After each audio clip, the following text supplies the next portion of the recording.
Mister Zini, allora, un rocambolesco 4-3, anzi 5-3 qui al Palapanzini. Primo tempo tutto per il Giovinazzo, poi negli spogliatoi è successo qualcosa. Allora, il primo tempo sì, numericamente per i gol è stato del Giovinazzo, però penso che abbiamo fatto anche noi la partita.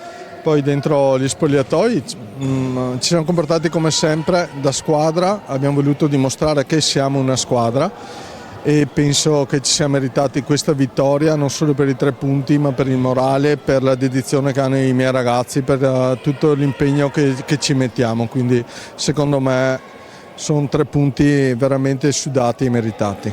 Erano 3 punti d'oro che chi li conquistava, insomma, smuoveva la classifica e non di poco, perché si allontanava forse dai bassi fondi della classifica. Ora vi aspettano prima 2 squadroni, Bassano e Lodi.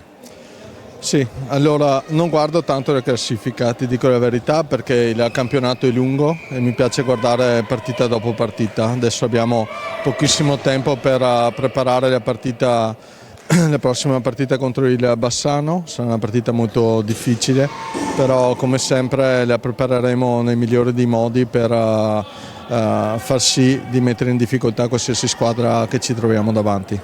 Bravissimi i ragazzi, hanno saputo far girare al meglio la pallina, hanno cercato il 10° fallo, l'hanno ottenuto.